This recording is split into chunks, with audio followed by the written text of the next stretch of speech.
Avis vascular centre మన దేశంలోనే the best varicose vein hospital. ఈ మధ్య వారికి స్టేజ్ స్టార్ అనే అవార్డు పేరు కూడా ఇచ్చారు. మీకు పేరు చెప్తాను, యాంకర్ సుమా గారు. సుమా గారి కెరీర్ చాలా స్టార్టింగ్లో మీరు కెమెరామ్యాన్గా ఆమె దగ్గర నుంచి చూసిన వ్యక్తి మీరు. చాలా ఎర్లీ స్టేజ్ ఇండస్ట్రీలోకి వచ్చినప్పటి నుంచి ఫస్ట్ ప్రాజెక్టే మీరు. సో ఆ రోజు సుమాని మీరు చూసినప్పుడు ఈ స్థాయి అంటే ఒక స్టార్ హీరోకి ఒక స్టార్ హీరోయిన్కి కూడా లేని క్రేజ్ ఈరోజు సుమా అంటే. ఆమె ప్రయాణం కానీ ఆమె ఎదిగిన తీరు కానీ అంతా మీ కళ్ళ ముందు మీ బిడ్డ ఎదిగినట్టే ఎదిగింది ఆమె. సో సుమా గారితో మీ ట్రావెలింగ్ గురించి చెప్పండి. సుమా ఫస్ట్ సీరియల్ మా ప్రదీప్ గారిదండి. పెళ్లి చూపుల్లో చేసింది అమ్మాయి. అప్పుడు దాని కెమెరామ్యాన్ ఉన్నాను నేను. అప్పుడు చూశాను, చాలా బెరుగ్గా భయపడుతూ ఉండేది ఆ అమ్మాయి. పాపం తెలుగు కొంచెం నేర్చుకుంటూ అలా ఉండేదాన్ని. కొత్తలో తెలుగు రాదు అంటే ఫ్లూయెంట్ లేదు, ఇక్కడే చదువుకుంటుంది పాప. ఫ్లూయెంట్గా ఇప్పుడు మనం డైలాగులు ఇవన్నీ ఉంటాయి కదా, అంత ఫ్లూయెంట్గా అలా రావు. అలా ఉండేది అమ్మాయి. ఆ తర్వాత 91లోనో 90లోనో మా నాన్న ఒక సింగిల్ ఎపిసోడ్ చేశారు దూరదర్శన్కి, జ్యోతి అని. ఆ సింగిల్ ఎపిసోడ్లో అశోక్ కుమార్ గారు, అశోక్ రావు గారు, ప్రదీప్ గారు, అగస్త్య శాస్త్రి గారు, పెద్ద వాళ్ళు ఆ రోజుల్లో, సివిఎల్ నరసింహారావు గారు, శిల్ప గారు. అందులో సుమ కూడా ఒక చిన్న క్యారెక్టర్ అనమాట, నర్స్ క్యారెక్టర్. సుమ అప్పుడు ఏంటంటే భయపడుతుండేది. ప్రదీప్ గారు సీరియల్ అయితే చేస్తాను, లేదంటే మీరుంటే చేస్తానంటే ఆ యూనిట్లో పరిచయం కదా, కంఫర్ట్. అందుకని అందరూ చేసింది అనమాట. ఆ ఎపిసోడ్ కూడా చేసింది. ఆ తర్వాత అలాగే ట్రావెల్ అయ్యాం మేము. చాలా మంచిది. వాళ్ళ అమ్మగారు, వాళ్ళ నాన్నగారు అందరితో కూడా పరిచయం. టాలెంటెడ్ అని తెలుసు, మాకు ఇంత వస్తుందని మనకి ఎట్లా తెలుస్తుంది. చాలా టాలెంటెడ్, గ్రాస్పింగ్ పవర్ చాలా ఎక్కువ ఉండేది అమ్మాయికి. ఆ తర్వాత సీరియల్స్ అవన్నీ చేసాం మేము. ఆ తర్వాత మేము 94లో నేను దూరదర్శన్కి ఒక సీరియల్ చేశానండి. జీవన రాగం అని ఒక సీరియల్ చేశాను, దూరదర్శన్కి ప్రొడ్యూస్ చేశాను. ఆ సీరియల్ ఏంటంటే అన్ని పాటలే ఉంటాయి అందులో. మనిషి పుట్టినప్పటి నుంచి దేహం వదిలేసే వరకు మనకుండే ఫంక్షన్స్లో మనకుండే వాటి మీద పాటలు అనమాట, ట్రెడిషనల్ సాంగ్స్. ఇప్పుడు పిల్లోడు పుట్టగానే ఉయ్యాల్లో వేసి జో అచ్యుతానంద జో జో ముకుంద అని పాడతాం ఆ పాట. తర్వాత నలుగు పెడుతూ తారంగం అని పాడేది. ఆ తర్వాత చిన్నపిల్లలు పాడుకునేది. ఆ తర్వాత అమ్మాయి పెద్ద మనిషి అయిన తర్వాత దంపుడు పాటలు, పెళ్ళి 4 ఎపిసోడ్లు. ఆ తర్వాత ఆ పెళ్ళిలో ఉన్న శోభనం ఇవన్నీ వస్తాయి. తర్వాత పెద్దోళ్ళు అయ్యారు, వానప్రస్థానం, తర్వాత ఏమో ఇంకా మంగళం. ఇలాగా మొత్తం లైఫ్ హిస్టరీ మీద సాంగ్స్ అనమాట అవి, మొత్తం సాంగ్స్. అందులో ఆ జర్నీకి మెయిన్ క్యారెక్టర్స్ అన్నీ డిఫరెంట్. ఆ రోజుల్లో ఇండస్ట్రీలో ఉండే అమ్మాయిలు, లేడీ ఆర్టిస్టులు అందరూ ఆ సీరియల్లో ఉన్నారు. మొత్తం ఆ రోజుల్లో జోక్ కూడా వేసుకునేవాళ్ళు. ఆ అమ్మాయి ఎక్కడ, అయ్యో అందరూ ఆడు మీరు గారు సీరియల్ ఉన్నారు రా అనేవారు. సో అందులో మెయిన్ క్యారెక్టర్స్ కింద మా రాజీవ్, సుమ వేశారు అందులో.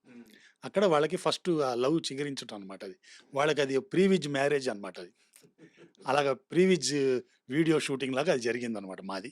మొత్తం వాళ్ళ మ్యారేజ్ దగ్గర నుంచి ఫస్ట్ అన్ని మ్యారేజ్లో ఉండే తంతులు అన్నీ కూడా 4 ఎపిసోడ్లు, అవి శోభనం, ఇవి పిల్లోడు పుట్టడం, ఇవన్నీ కూడా అందులో చేసాం అనమాట. వాళ్ళ ప్రేమకి వేదికేసింది మీరే అయితే. అక్కడ చేసుకున్నా కూడా మాది ఒక pre wedding video, pre wedding ఇది అనుకోండి, ఇదిలాగా వాళ్ళకి ప్రీవిజ్ లాంటిది అనమాట ఇది. అలా జరిగింది. రాజీవ్ కూడా మా అబ్బాయి అనమాట యాక్చువల్గా. తను కూడా నాకు చిన్నప్పటి నుంచి తెలుసు. మా నాన్నగారికి చాలా ఇష్టమైన నటుడు. మా నాన్నగారు చేసిన చాలా ఎపిసోడ్స్లో రాజీవ్ ఉంటాడు. ఏం రాసుకున్నా రాజీవ్ క్యారెక్టర్ పెట్టేవారు, అంత ఇష్టపడేవారు మా నాన్నగారు. సో సుమ కంటే రాజీవ్ ఎక్కువ తెలుసు నాకు. సో అలాగా అమ్మాయితో చేసుకుంటూ వచ్చాం. ఆ తర్వాత మాకు బ్లిమ్ గారితో పరిచయం ఏర్పడింది. బ్లిమ్ గారు వచ్చిన తర్వాత ఆ అమ్మాయిని కొంచెం చెక్కారు, భాష గీష అంతా బాగా చెక్కి అమ్మాయిని ఒక మోల్డ్ చేశారనమాట ఆయన.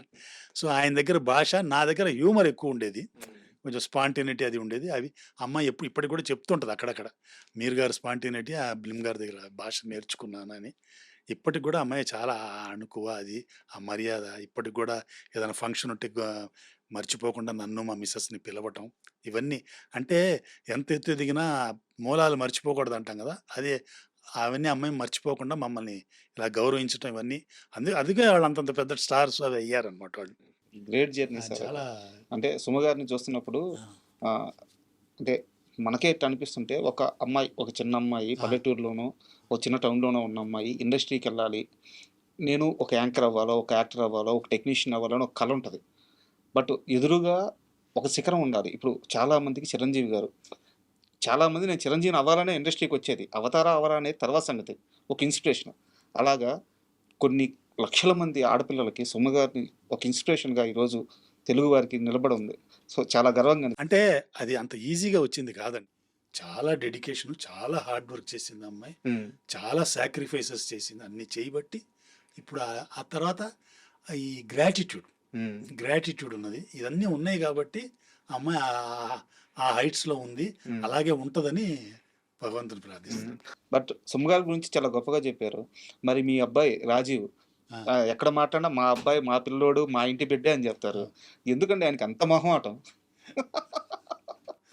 ఏమో అదేమో మొహమాటం అంటే ఆన్ స్క్రీన్ అలా ఉంటాడేమో గానీ ఆఫ్ స్క్రీన్ తెలుసు. మా దగ్గర బానే ఉంటాడు.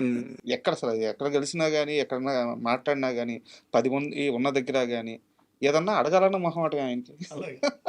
నాకు తెలిసి ఛాన్స్‌లు కూడా అందుకే అడగట్లేదేమో ఆయన. లేదు. ఇప్పుడు బాగా బాగా చాలా చాలా వర్క్ సినిమాలు చేస్తున్నాడు. చేస్తున్నాడు. చేస్తున్నాడు. అవును. వెరీ గుడ్ ఆర్టిస్ట్ అండి. ఎక్స్‌ప్రెషన్స్ సూపర్ అసలు. నాకు తెలిసి ఏం ఆయన ఎక్స్‌ప్రెషన్స్ అవును. అండి బాబోయ్! ఆయన టాలెంట్‌కి ఇప్పటికి కూడా రావాల్సిన అవకాశాలు రాలేదేమో అనిపిస్తుంటది. Great artist. Great actor. Expressions face మీద హ్మ్. చాలా గ్రేట్. అండ్ మీరిందాక మాట్లాడుతూ సీరియల్స్‌లో మనం ఒక బిడ్డ పుట్టినప్పటి నుంచి ఎదిగేదాకా కాన్సెప్ట్ ఓరియెంటెడ్‌గా సాంగ్స్ ఉంటాయి అని చెప్పి అది ఒక జీవిత చక్రం. సార్ ఇది ఒక సీరియల్ కోసం ఆలోచించిన ఐడియా. ఆ! అంటే అంటే అది మా నాన్నగారి ఐడియా అండి. అబ్బా! మా నాన్నగారు ఆయన దేహం వదిలేసే ముందు అప్లై చేశారు ఆయన ఐడియాతో. ఆ! ఆయన ఆయన వెళ్ళిపోయిన తర్వాత ఆ సీరియల్ నాకొచ్చింది. హ్మ్. అది నేను ఎగ్జిక్యూట్ చేశాను. అంటే ఒక సీరియల్ ఐడియా ఎంత గొప్పగా ఉంది సార్. అవును. అంటే నేను ఇప్పుడు ఎవరిని విమర్శించట్లేదు. ఈరోజు సీరియల్స్ అంటే మీకు క్షమించాలి మేము అడ్డుపడుతున్నానని. ఈ సీరియల్ మొత్తం కూడా మేము అన్నపూర్ణ స్టూడియోలో చేసామండి. సార్. టోటల్‌గా అంటే అక్కడ మండువాలోకి వెళ్ళి అక్కడ చుట్టుపక్కల చేసేవాడిని. హ్మ్. అప్పుడు అన్నపూర్ణ స్టూడియోలో ఉండే మేనేజర్లు వాళ్ళు నాకు చాలా హెల్ప్ చేశారు ఆ సీరియల్‌కి. సార్. సో అక్కడే ఎందుకంటే అమ్మాయిలు వీళ్ళందరూ ఉంటారు కదా! ఇది 94లో చేసిందండి. 95లో టెలికాస్ట్ అయింది అది.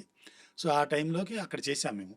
అక్కడ చేస్తున్నప్పుడు చాలామంది డైరెక్టర్లు ఇప్పుడు కృష్ణవంశీ గారు వాళ్ళు కూడా వచ్చి చూసిపోయేవారు. హ్మ్. ఇంతమంది ఆడవాళ్ళు ఉన్నారేంటి? ఈ తతంగాలేంటి? సాంగ్స్ పెట్టుంటాం కదా! అవును. సాంగ్స్ ప్లే అవుతుంటాయి.